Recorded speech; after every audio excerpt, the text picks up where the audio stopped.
sheegi karo magacayga waayo haddaan idin tusiyo waxyaalaha aan sameeyay ayaa reerkayga loo dilayaa aniga ma ku sheegi karo magacayga laakiin waxaan u baahanahay inaan ku sheego sheekadayda They call me kafir, an unbeliever, and this is my story.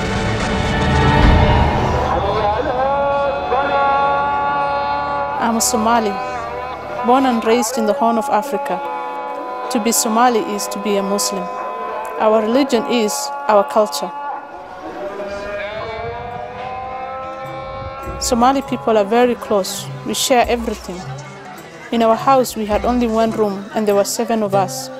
We all grew up together, cousins, aunts, uncles, grandparents. We don't belong to our parents only, but to all our relatives, the whole community. Even those who are far, we are still part of each other. We depend on each other. When I was in secondary school, my father died. My uncle in the US took over the responsibilities of my family. He provided our food, our schooling, everything. This is our custom when the father passes. My uncle brought me to the city to live with his family, those who remained in Africa. He chose me out of all my brothers and cousins because he believed in me, that in the future I will be something. I will change the family, the community.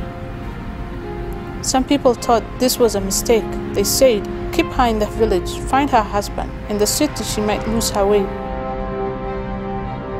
In some ways, they were right. It was there, in that city, I met some people who would change the course of my life. I'd always been taught that everyone who is not Somali is Christian, that the evil we see on TV and movies is because they are Christians. But when I met my new neighbors, they were different. They called themselves Christians, but weren't drunkards or adulterers or immoral like I was taught. Even though they didn't know me, they welcomed me, sharing their home with me.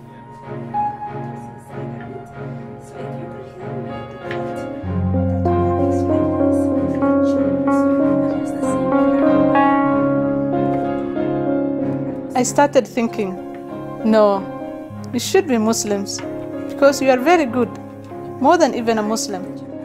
I told them this and I started thinking, if these people are really Christians, what was it that I was told? Before every meal or activity we had together, they prayed. And for me, it was the first time I had seen that. It was different than what I had seen on TV. Sitting with them and listening and seeing it, I realized I wanted it. That's how I wanted to pray. That's how I want to do it. Except the part at the end where they said in the name of Jesus. That's the part I struggled with. They prayed about everything in their life, like they were talking to someone they knew, like a father.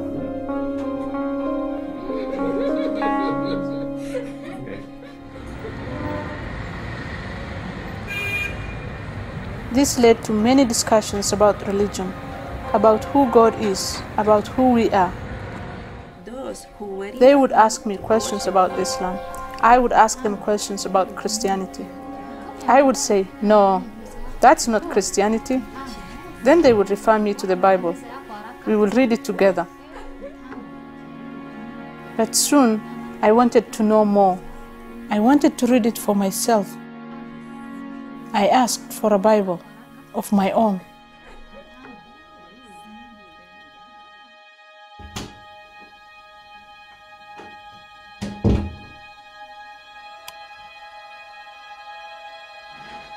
I read it in secret. And I remember I would read and read and read, and I just wanted to go on and on. But I struggled with who Jesus was. I was always taught that God is one. For God to have a son, that's blasphemy. He would have to marry, have a wife, and that's impossible. For me, I could not even listen to it. In the Quran, Jesus was only one of the 25 prophets of Allah, and God is completely different from the prophets. He is above the prophets. I cannot talk to him the way I talk to a pastor. In the Bible, they talk about God as somebody who really loves and cares about them and is with them. It's like a parent and a child. But for us, God cannot be like that. He is far from that. But I knew these two books couldn't both be from God. They couldn't both be true. The Quran says the Bible has been twisted and distorted. Yet, as I read the Bible, I was drawn to it, convinced of it. But I thought, even if this is true, there's no way I can accept it. I'm a Somali. There's no other world I can go live in. If I accept it, I will be killed. I won't have a life. I won't be married. I will be without a family.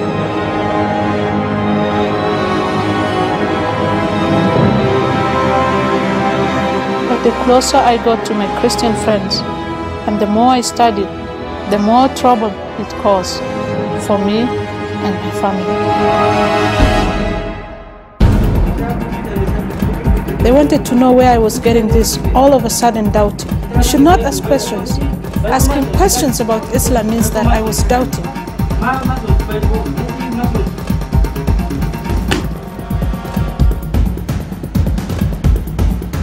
They locked me in. I was excluded in the family. I felt very alone. My brother made me watch videos, messages that said, "You can't be friends to Christians." These teachers, the sheikhs, they said you can't eat with them. You can't even shake hands with them. But those were all the things I was doing. And I told my brother, it's different than watching the video. But he wouldn't listen. You are shaming us. Are you doubting the teachings of the sheikhs? Are you an infidel? A kafir?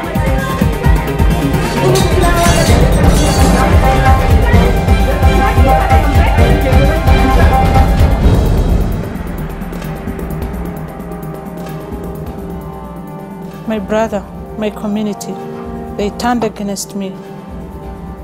I was sent away from the city against my will. Back to the village, back to the desert. When I got to the village, the sheikhs were waiting. For 5 days, they passed around me, chanting the Quran, trying to remove the devil from me.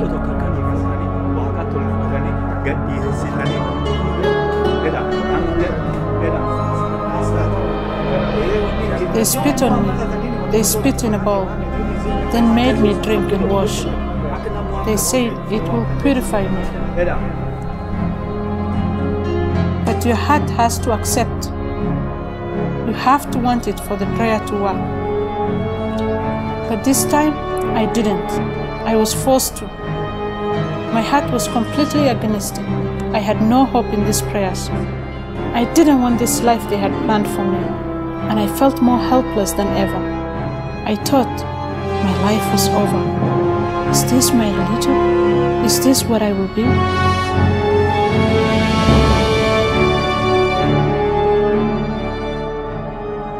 I had to run away.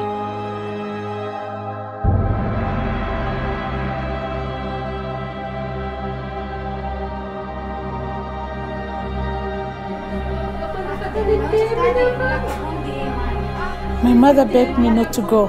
No, we will suffer if you do this. Your uncle will stop supporting us, and we don't have anything. None of us. We will die. I pleaded with her. Just let me run away.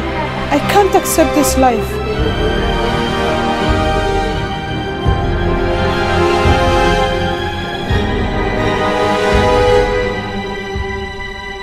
And so, she let me go.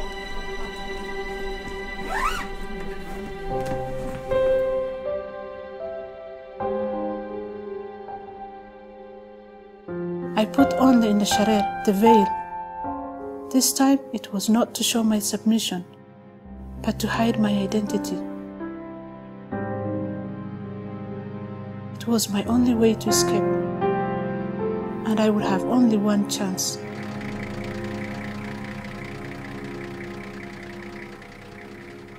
I got the last ticket for the bus, but I had to run. My heart was just beating. They could come after me. Will I get away? In my heart, I was just praying that I could get away.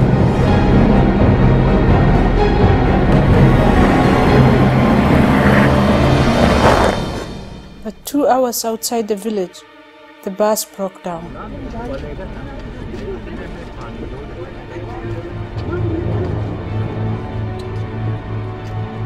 Everyone got off. I just sat there. I could see the men under the bus. I could hear all the noises, but I was frozen. I was thinking, they are coming to get me. I have never felt more helpless. But then I remembered the things I read about Jesus, the miracles he did. I remembered all those talks with my Christian friends about how he healed the sick, how he brought the dead to life. If it really is true, then he can help me. All my hope was in this prayer.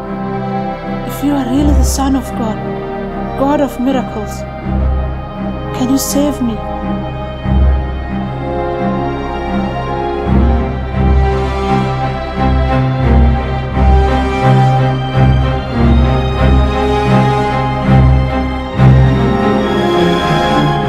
For the first time I prayed in the name of Jesus. And then I felt it, a hand on my shoulder, a whisper in my ear. Yes, it's true. I turned to see who had spoken. I couldn't see anyone, but I knew he was there. Jesus was there. I wasn't alone. I wasn't afraid. And that's when I had it. There were shouts of joy all around me. The bus was fixed. A few moments later, we were moving. My prayers were answered. Somehow, I was saved. I made it safely back to the city, the place where I live today. And yes, I'm still a Somali. I don't have to dress differently or eat different foods. But some things are different. In many ways, I am a woman without a country, without a family. I am a Somali Christian, a contradiction. And it hasn't been easy, especially those first years, moving from house to house, the threats, the loneliness. Following Christ cost me everything, but it was worth it.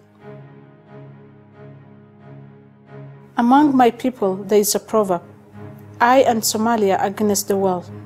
I and my clan against Somalia.